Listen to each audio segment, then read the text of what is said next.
Hello दोस्तों, आपका इस सर्वोदय इस चैनल में स्वागत है। मैं नीतीश कुमार, आपका गाइड, आपका दोस्त। चलिए, आज का जो हमारा इम्पोर्टेंट टॉपिक जो है, आज का हमारा जो डेट है वो हमारा क्या है, 22 अक्टूबर है। आज धनतेरस है। धनतेरस की आपको ढेर सारी शुभकामनाएं। और आज का जो हमारा जो टॉपिक होगा, पीटी मेंस इंटरव्यू। अगर बात करें तो आगामी जो 67 मेंस होने वाले हैं दिसंबर में, उसके लेके 67 मेंस, 68 मेंस और यूपीएससी सारे के पॉइंट ऑफ व्यू से मेंस का भी टॉपिक हम लोग आपके सामने डिस्कस करेंगे, और पीटी के इम्पोर्टेंट भी, और ए प्लस इंटरव्यू के स्तर पर भी। चलिए, तो अगर आप लोग अभी तक हमारे चैनल पर नए हैं, आप सब्सक्राइब नहीं किया है हमारे चैनल को, तो आप लोग कृपया जाके सब्सक्राइब जरूर करें। जो भी अगर पुराने भी साथी जो हैं, वो भी आप अपने इस चैनल को शेयर और सब्सक्राइब जरूर करते रहें, ताकि जो आने वाले जो हमारे नोटिफिकेशन हो वो आपको आसानी से प्राप्त हो सके। चलिए, तो हमारा ये टॉपिक है कि गुलाम कश्मीर क्या है। तो गुलाम मानसिकता से बाहर निकल संवार रहे आस्था के केंद्र। कि मोदी जी जो हैं, हमारे प्रधानमंत्री जो हैं, वो चीन के सीमा पर सिर्फ भारत के अंतिम गांव का नाम है माना। उन्होंने बोले, उनका कहना था कि देश में आस्था के केंद्र में पुनः अपना गौरव प्राप्त कर रहे हैं। देख लेंगे चीज़ों को। उन्हें कहा कि सबसे पहले बात ये जानेंगे, ये जो क्षेत्र में जो चल रहा है चीज़ किस योजना के तहत। अगर इस बारे में बात करें तो भारतमाला, प्रधानमंत्री ने कहा कि भारतमाला योजना के माध्यम से क्या है, तो बीआरओ क्या किया है, तो बीआरओ ने 7000 किलोमीटर नई सड़क और सैकड़ों पुल एवं सुरंग बनाए। मतलब कौन सा योजना के माध्यम से, ये याद रखना, भारतमाला योजना के माध्यम से। तो बीआरओ ने 7000 किलोमीटर नई सड़क, कितना बार बीपीएससी में पूछा भी गया है इसके बारे में, भारतमाला परियोजना के बारे में, किस लिए ये है, या रेलवे के क्षेत्र में, या सड़क के क्षेत्र में, या वायुयान के क्षेत्र में, किस क्षेत्र में है। ठीक है, तो प्रधानमंत्री ने कहा सीमांत गांव में कुछ ना कुछ होना चाहिए। इस बारे में वह बारीकी से विचार कर रहे हैं। बद्री विशाल आने के बाद श्रद्धालु वापस न जाएं, उन्हें माना पास तक, माना दर्रा, ये बात होना कि माना दर्रा है किस राज्य में है। तो ये भी पीटी का क्वेश्चन है आपका, माना दर्रा किस राज्य में है। तो ये हमारा कहाँ है, माना पास कहाँ है, तो ये उत्तराखंड में है। कहाँ है, अगर बात करें तो उत्तराखंड में है ये, इस बात को देखना होगा। आगे हम लोग बात करेंगे, बस उतना ही उसका पीटी का लेकर इंपॉर्टेंस था वो। आगे अगर हम बात करें तो हमारे गृह मंत्रालय जो है, उनका कहना है कि सीमा पार से ऑनलाइन कट्टरता के प्रसारण को रोकना जरूरी है। कहना है कि सीमा पार मतलब कि आतंकवाद के मानवाधिकारों का सबसे बड़ा उल्लंघन करता बताते गृह मंत्री ने कहा कि ऑनलाइन कट्टरपंथ के माध्यम से आतंकवादी विचारधारा के सीमा पार से प्रसार को राजनीतिक समस्या मानकर छोड़ा जा सकता है। इस चुनौती से निपटने के लिए दुनिया भर में आम सहमति बनाना जरूरी है। उन्होंने ये भी कहा कि आतंकरोधी व एंटी नारकोटिक्स एजेंसियों के बीच रियल टाइम्स डाटा शेयरिंग की जाए। ये अगर हम बात करें तो ये जो हमारे यूपीएससी के पेपर 3 में ये टॉपिक मेंशन है हमारे सिलेबस में, उसको भी उसके पॉइंट ऑफ हिसाब से इसको आप देख सकते हैं। इसका जो टॉपिक होगा ये, ठीक है। चलिए, अगला हम इसका जो है नेक्स्ट टॉपिक है हमारा साइंस टेक का है। ये भी आपको यूपीएससी के पेपर 3 में कोरिलेट है कि भारत सभी मानकों पर खरी उतरी कौन, अग्नि प्राइम, अग्नि पी इसको बोलते हैं, अग्नि प्राइम भी है, अग्नि पी।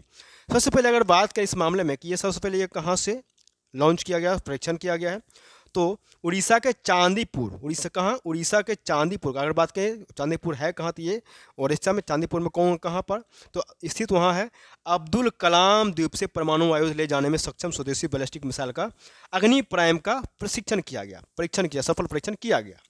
अब हम लोग जानेंगे इसमें कि क्या इसका डिटेल्स क्या है, क्योंकि पीटी के इंपॉर्टेंस ये चीज़ें हैं। तो इसका अगर बात करें तो 34.5 फीट लंबी और 11,000 किलो वजन की इस मिसाइल की मारक क्षमता 1000 से 2000 किलोमीटर तक है, और यह अपने साथ 1.5 टन वजन के उच्च तीव्रता वाले विस्फोटक और परमाणु हथियार ले जाने में सक्षम है। ठीक है, आगे चलेंगे नेक्स्ट टॉपिक की ओर।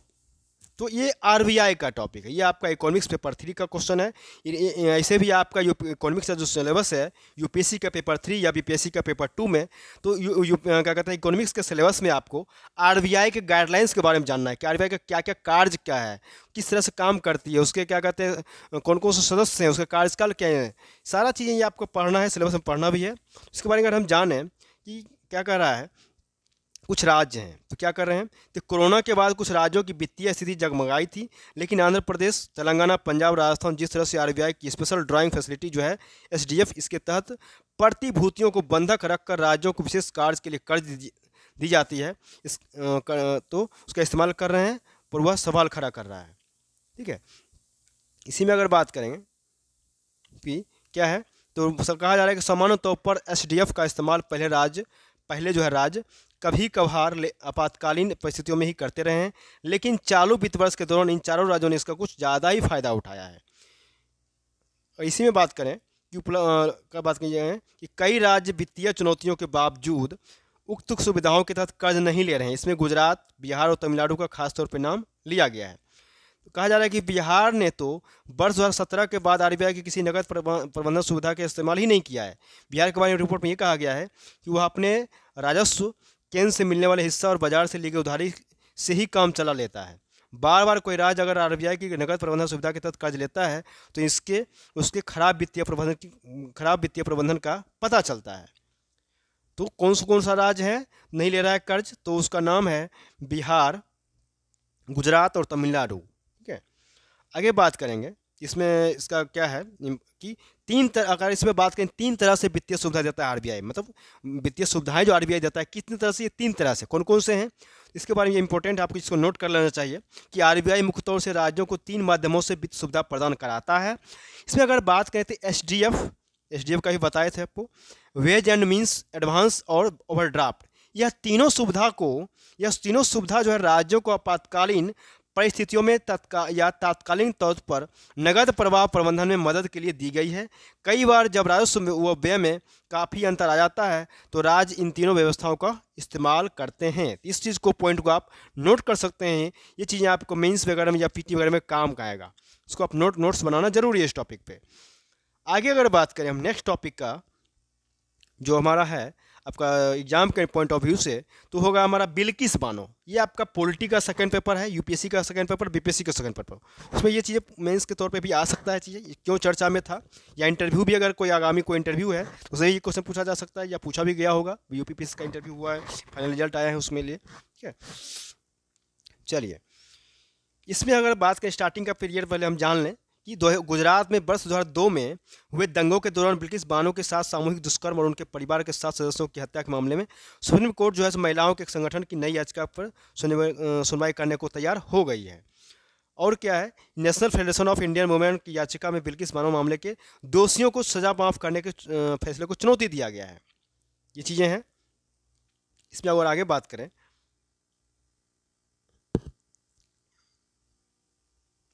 इसमें और आगे है कि डॉक्टरों पर हमले पर केंद्र से जवाब मांगा गया है कि सुप्रीम कोर्ट ने देश में चिकित्सकों और अन्य चिकित्सा व्यवसायियों पर हमले के विरुद्ध दायर याचिकाओं पर केंद्र और राज्य से जवाब मांगा है।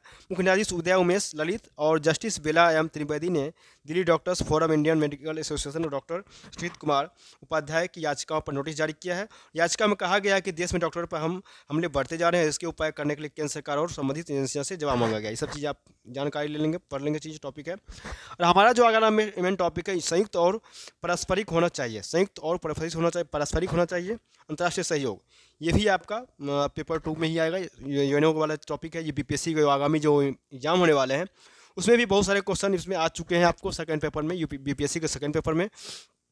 तो बीपीएससी के पॉइंट ऑफ व्यू से ये टॉपिक इंपॉर्टेंट है और यूपीएससी के पॉइंट ऑफ व्यू से दोनों इंपॉर्टेंट व्यू से आपका दोनों एग्जाम के लिए बहुत इंपॉर्टेंट टॉपिक है। और बात करें कि इंटरपोल की 90वीं महासभा का समापन सत्र को संबोधित करते हुए सीबीआई के निदेशक सुबोध जायसवाल ने शुक्रवार को कहा कि वैश्विक खतरों से निपटने के लिए अंतर्राष्ट्रीय सहयोग दो तरफा होना चाहिए, संयुक्त और पारस्परिक होना चाहिए। उन्होंने ये भी कहा कि आम जन पर खतरों की वजह से दुनिया की स्थिति लगातार संवेदनशील बनी हुई है और इसके लिए अंतर्राष्ट्रीय सहयोग आवश्यक है। उन्होंने कहा कि महासभा में पिछले 4 दिनों से इसी दिशा में विचार विमर्श हुआ है। भारत की मेजबानी में हुई इस महासभा में 165 देशों के प्रतिनिधियों ने भाग लिया था और पिछले 25 वर्षों में यह दूसरा मौका है जब भारत में इस महासभा का आयोजन हुआ। ये बहुत ही इंपॉर्टेंट है, समझ लीजिए। लगभग कहा जा रहा है कि पिछले 25 वर्षों में दूसरा मौका है कि ये जो महासभा का आयोजन जो हुआ ये भारत में हुआ है। बहुत ही इंपॉर्टेंट है चीज़। इसको आप पीटी के पॉइंट ऑफ व्यू से नोट कर लेंगे या पीटी में हो सकता है पूछा भी जा सकता है चीज़ों को। अगला जो हमारा टॉपिक है, चलिए आगे हम लोग देखेंगे नेक्स्ट टॉपिक। पंजाब में पुरानी पेंशन योजना बहाल, कर्मचारियों को 6% डीए भी दिया जाएगा, डीए भी मिलेगा उनको। तो पंजाब सरकार ने मंत्री, ये पीटी के हिसाब से है कि पंजाब सरकार ने मंत्रिमंडल की बैठक में पुरानी पेंशन योजना वो बहाल करने को सैद्धांतिक अनुमति दे दिया है। कर्मचारियों को पुरानी या क्या होगा, कर्मचारियों को मतलब कर्मचारियों को पुरानी या नई पेंशन में एक से एक को चुनना विकल्प होगा। ये भी इंपॉर्टेंट चीज़ है। इससे अगर इससे बात करें इसके अलावा और भी, तो ये पॉइंट आप नोट कर लेंगे पीटी के इंपॉर्टेंट से। कोई भी एग्जाम के यूपीएससी यूपीपीएससी या यूपीएससी जो भी दे रहे हैं एग्जाम, या सचिवालय वगैरह भी, ये दरोगा भी वैकेंसी आ रही है बिहार में आगामी। तो राजस्थान, छत्तीसगढ़, झारखंड के बाद पंजाब चौथा ऐसा राज्य है जिसने पुरानी पेंशन योजना बहाल की है। बंगाल में यह पहले से ही लागू है। पंजाब की आम आदमी पार्टी की सरकार का निर्णय काफ़ी अहम है। आगे बात करें, इससे हिमाचल प्रदेश और गुजरात में होने वाले विधानसभा चुनाव पर भी जोर कर देखा जा रहा है। ये सब तो आगे नहीं है पढ़ना है उतना ज़्यादा। ये इंपॉर्टेंट है कि राजस्थान, छत्तीसगढ़, झारखंड के बाद पंजाब चौथा राज्य है इस मामले में पुरानी पेंशन बहाल करने में। तो ये चीज़ नोट कर लेंगे कि राजस्थान पहले, छत्तीसगढ़ दूसरा, तीसरा झारखंड और चौथा पंजाब। इसको आप नोट करने की ज़रूरत है। चलिए हम लोग नेक्स्ट टॉपिक की ओर चल रहे हैं। तो कृपया इस वीडियो को शुरू से लेकर लास्ट तक जरूर देखें, और जिन्होंने अभी तक हमारे चैनल को सब्सक्राइब नहीं किया है तो लेकर सब्सक्राइब जरूर करें, ताकि आपको आने वाले जो हमारे नोटिफिकेशन होंगे वो आपको आसानी से प्राप्त हो सकेंगे। चलिए आगे हमारा जो टॉपिक है, कौन बचाए अगर खुद ही अपनी जान। देखिए, सरकार या कोई भी अगर कानून बनाया जाता है तो आप लोग पब्लिक के लिए बनाया जाता है, क्योंकि उसको कोई नुकसान नहीं हो। तो क्या होता है, लोग कभी कभी फॉलो नहीं कर पाते हैं। कोई भी अगर इस तरह का, अगर सड़क कानून का है, हेलमेट लगा या किसी बेसिक बेल्ट लगाना हो, इसको ये पब्लिक के लिए कि वो जान माल की कोई क्षति नहीं हो, किसी को परेशानी नहीं हो। यही है, इसमें डाटा आया है कि हादसे कैसे कैसे हुए। सीधी सड़क से अगर बात के कहा जाए तो 20 में 65% है, घुमावदार सड़क पर 13%। तो सीधी सड़क पर ही ज़्यादा अगर डाटा शो हो रहा है कि 65% जो है सो हादसे हुए हैं। और इसमें अगर डाटा दिया जा रहा है कि कितने उम्र के ज़्यादा लोग जान गई हैं अधिकतम, तो सबसे ज़्यादा है आपका 18 से 25 से 35 वाले उम्र। 25 से 35 वाले ये जो एज हैं, इसमें आपका सबसे ज़्यादा नुकसान हो रहा है। 26% मृत्यु हुई है, आंकड़ा दर्शा रहा है।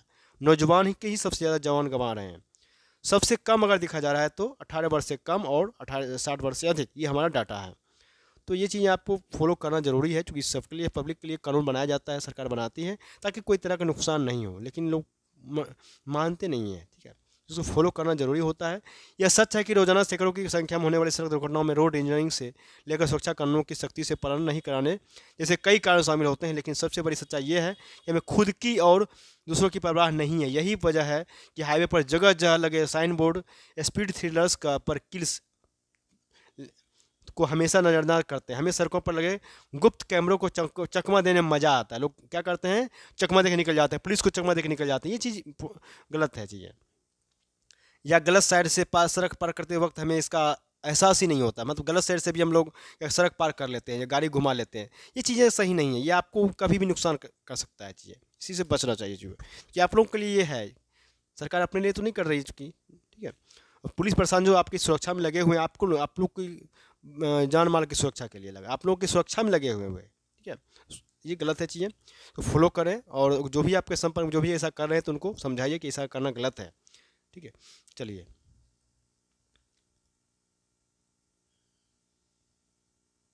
फिर आगे हम लोग चल रहे हैं। चीज़ें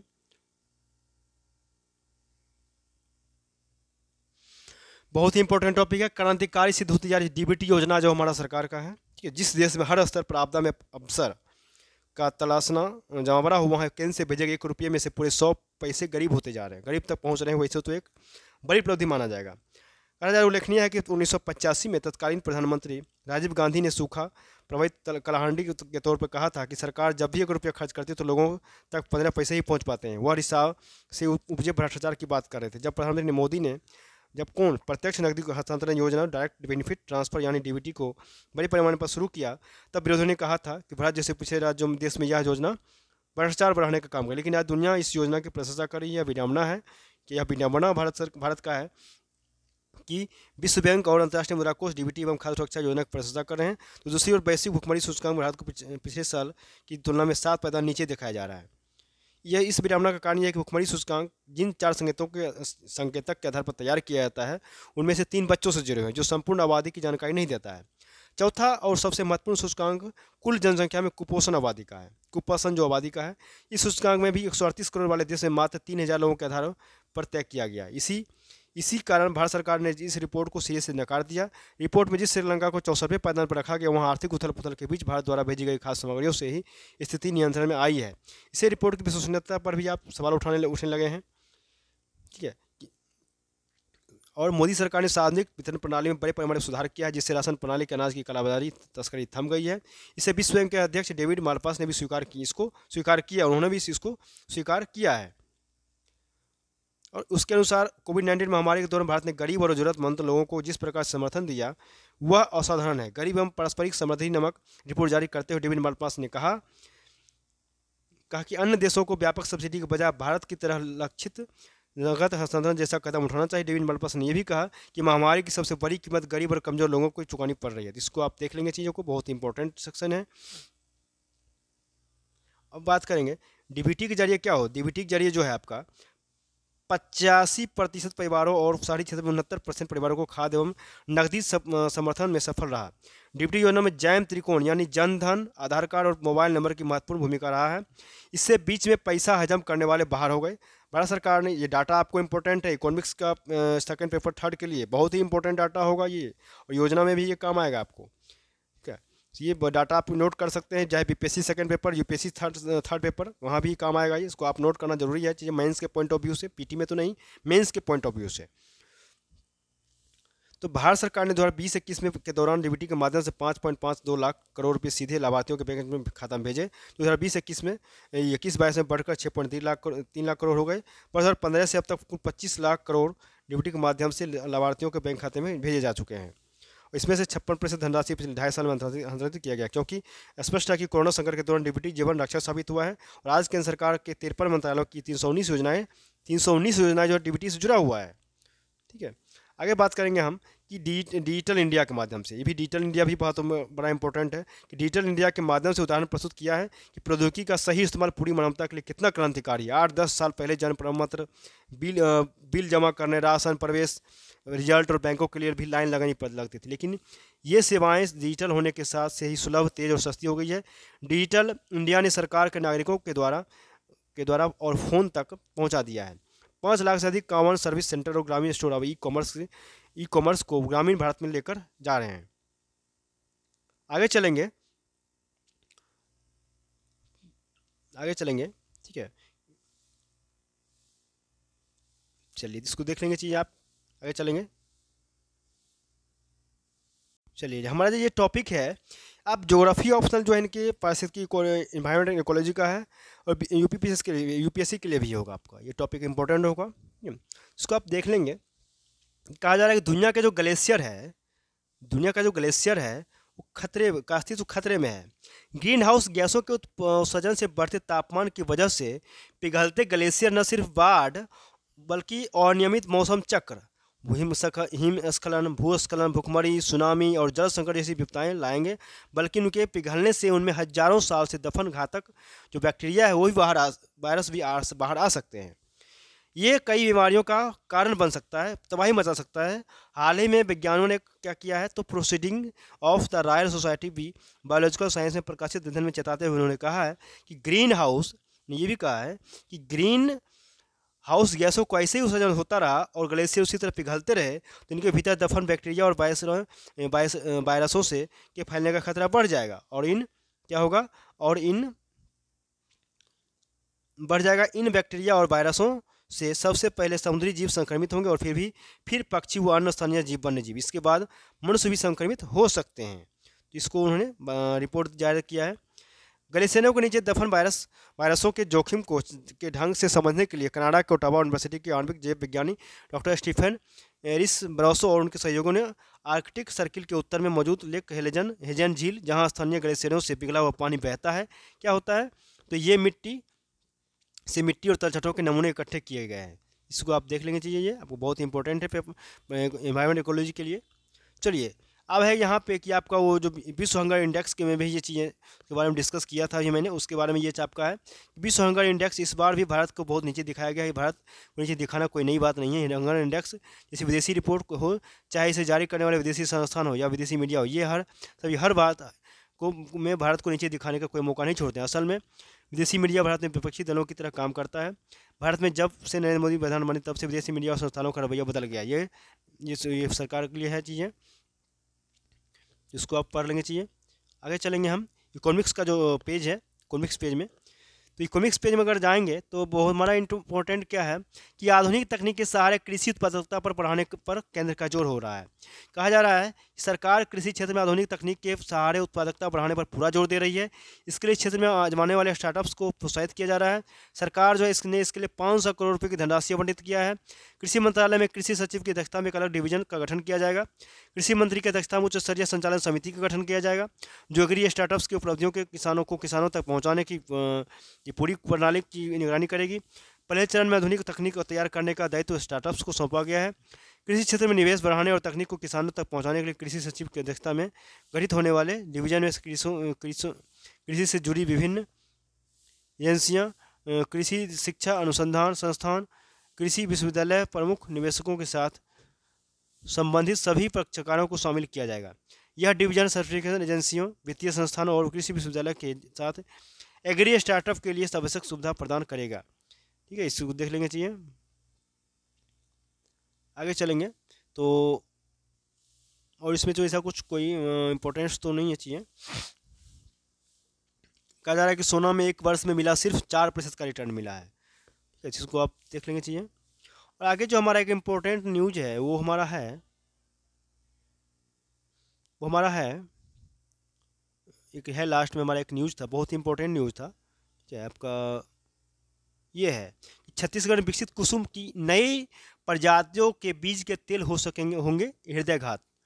तो ये कहा जा रहा है, मतलब सीजी कुसुम फर्स्ट, मतलब 33% मिला है तेल।